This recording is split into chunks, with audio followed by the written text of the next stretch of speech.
Hello, this is Dr. Dave Massack talking about reciprocity.com, the sharing economy proofreading platform that I am trying to build. The E is spelt with a 3, and in this particular video, I really wanted to talk about why does spell check miss all of those silly little mistakes when you're writing things. So this is part of my Monday Write series. If you haven't checked those out, you can look at those. That's where I actually get a writer to write up a different blog post every Monday about different issues that they deal with writers.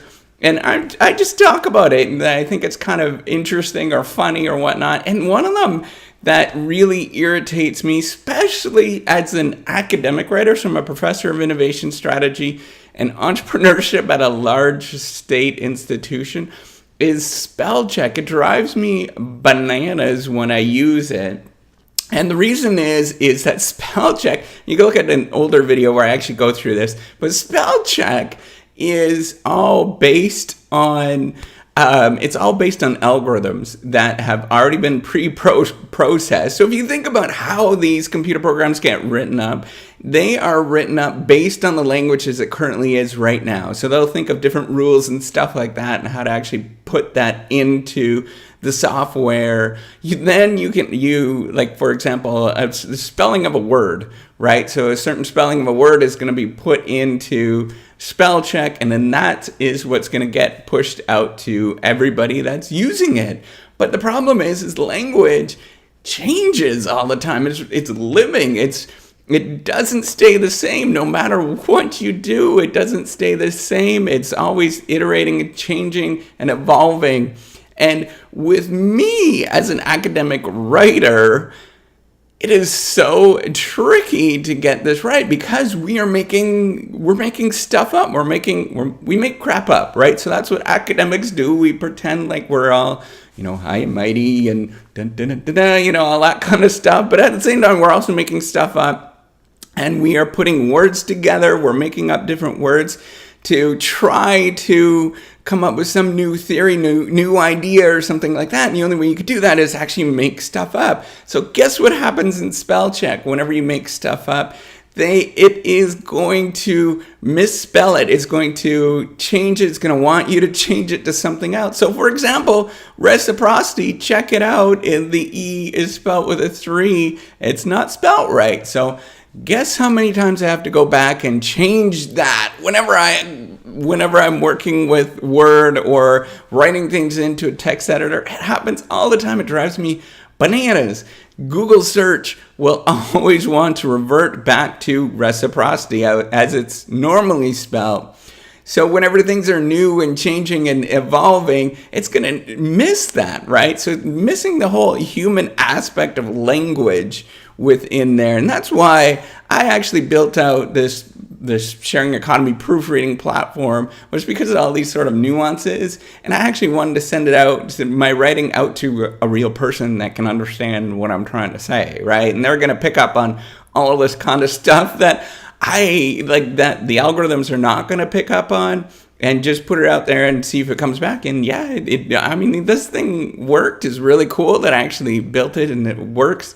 And now it's just a matter of getting the word out there. And so that's why I'm doing these YouTube videos. But anyways, coming back to this whole spell checking thing, it is one of the biggest annoyances that I have with being an academic. And I'm trying to actually, when I try to write things up, there's a couple of tricks. Obviously this reciprocity thing that I built, you could use that, but there's also, you can go through, and this irritated the bejeebus out of me, and sorry for, pretend swearing, but it irritated me because I used to be able to go into MS Word and change the library and customize the library, that if I type in a couple of words or a couple of letters, that it would pop up the real word, right? So I could do sort of autocorrect. You could change the autocorrect.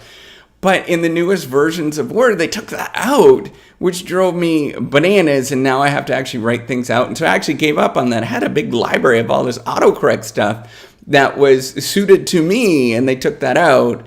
And I was like, well, what are you doing? Anyways, that is a way that you can change it if you have older versions, or there might be a way to hack that. I don't know. I tried. I probably spent maybe half a day trying to look for ways to fix this when I switched to the newest version of Word. And then I was like, nuts to this. I'm done. I'm not searching for this anymore. So I haven't checked since then. That was maybe a year and a half ago. Anyways, so all I wanted to say is, holy cow, spell check misses a lot, especially when you're making stuff up all the time as an academic or anybody, right? We make stuff up in language. And I wanted to point that out. There is in the written portion, if you look on and you click on the description of the video, the writer had written up all these different things that spell check will miss, or it's difficult to catch for any of these algorithms. They're great suggestions. You could look at those. Those are fantastic suggestions, actually. Actually, she did an amazing job. And you could look at all these things that get goofed up on a regular basis in MS Word, Microsoft Word, for those of you who don't know what MS stands for. And that's what I use all the time. There's other, other software that you could use, like Open Word, I think it's called, the open source version of Word. Anyways, you can look at that. That's all I wanted to say. I wanted to say thank you so much for listening. If you like this video, do one of those. If you don't like it, that's fine as well. You can also go and watch older videos. If you want to help out with reciprocity, you could just go onto the website. You could watch actually a bigger and better thing. Before you go there, just watch some of these videos and see what it's about. You can see all the different stuff that I put out. So thank you so much. Have a good day and take care. And looking forward to seeing you on the next video. Bye.